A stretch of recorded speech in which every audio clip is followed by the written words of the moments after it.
by going to things like that.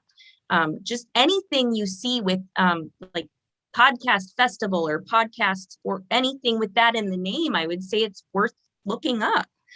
It's always a good idea to be around other people in the industry. You can always learn something, I feel like. Absolutely. Yeah, absolutely. I like to position myself with people that know, more than I do, so I can constantly learn. Tell me about it. Me too. Not that I'm not there for people coming up that that I can mentor. I do that as well. However, Yeah. I'd rather be, the dumbest one in the room so I can learn. Yeah, I hear you. Yeah. Yeah. Yeah. Yeah. So, well, it's been interesting talking to you. Your podcasts are fantastic. Thank you. I need to listen because I do a lot of driving going from, to and fro. And Yep. so it's a great time killer when you got like 2.5 hours, you got to go somewhere and listen to podcasts. And certainly It is. your show is on my Stitcher. Thing. Yay. Thank you. That's awesome. Thank you. No, I love to hear that. I love what I do. I love doing it. I'm passionate about it.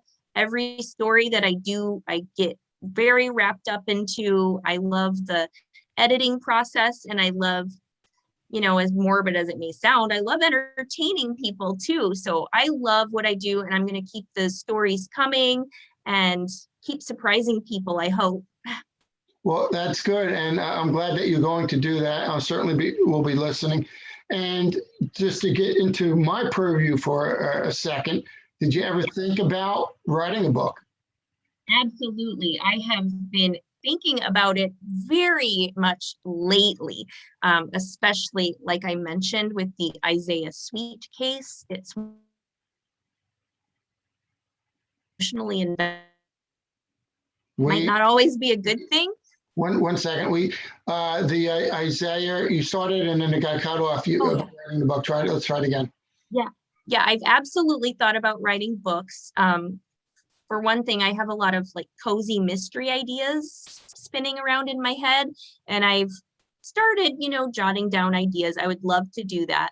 I would also love to maybe write the story about, like I mentioned before, Isaiah Sweet, who is in prison right now.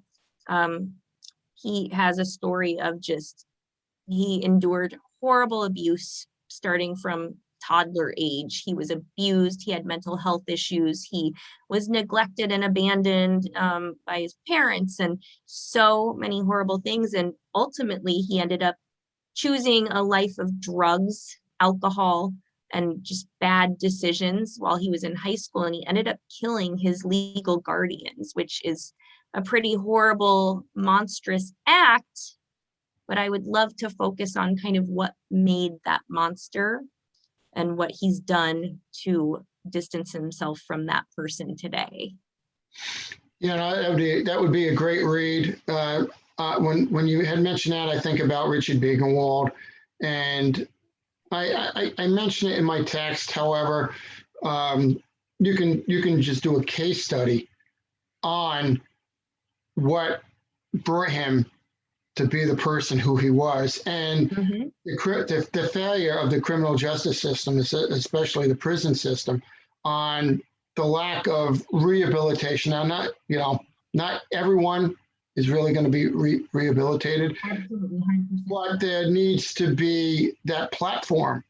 So it's just like when I do a training session, not everyone in the room is going to get it. In fact, probably, one or two will really get it. A couple will kind of get it, and a few are just going to check out. I mean, that's life in general. But there should be that avenue that for rehabilitation, and there wasn't in his case. And you could see, talk about foreshadowing.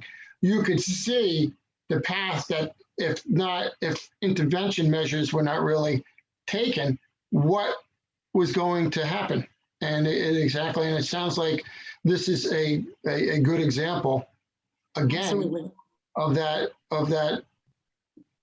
Yeah. And hindsight is 2020.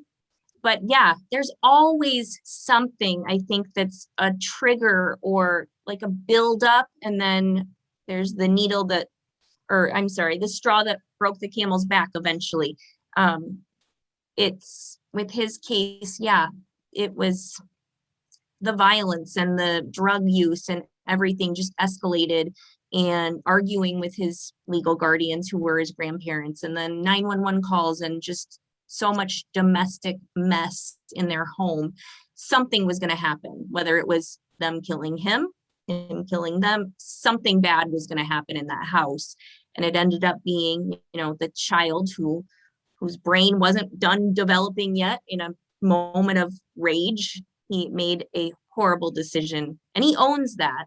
But what we talk about a lot is the juvenile justice system and all the failures that happen in that system, and then prison reform too, and recidivism and counseling and therapy and just everything that can be done. Because you're right, not everyone is going to be rehabilitated. There are those people who are terribly just wired wrong, serial killers and things like that. No, you can't rehab them. But a child who committed a really bad act in this terrible moment and wishes they could take it back, and they were a child, I think we should think about that a little more. Yeah, no, I definitely agree. And if there's any words of wisdom I can help you out with with the writing process or obtaining a publisher, certainly, reach out. I see what I'm going to take you up on that. Yeah, it's a great hobby at the very least. Although, I interviewed someone for this series that I was talking to you about, and this is probably going to be going up, I would say, within a month or so, and I'll certainly let you know. But I was interviewing an author who's a security author, by the way, who's trying to get me to write in the security purview, which I don't have any desire to do. No, just like a textbook type of. Oh, gotcha. Yeah. Yeah, that doesn't interest me at the least. But he was talking about, if you talk about or really break it down into the time spent for the writing process, and in your case, the time spent for an episode, you're talking about pennies. That's true. Pennies. It's a labor of love. It is. So you have to really, that's why I say it's a hobby first. You got to really enjoy it and learn from it. And then eventually, those residual checks will eventually start coming in or and stuff. Yep. Yes, for sure. Anyway, I've enjoyed our time. Me too. Thank you so much for reaching out and talking to me. And if you need any help starting your podcast or anything at all, I'd be happy to help anytime. Well, certainly, I'm going to probably take you up on that. Okay, do. Yes, for sure. Well, thank you for your time. Thank you. I hope we talk soon. Same here. And keep safe. Thank you. Lock your doors, people. There you go.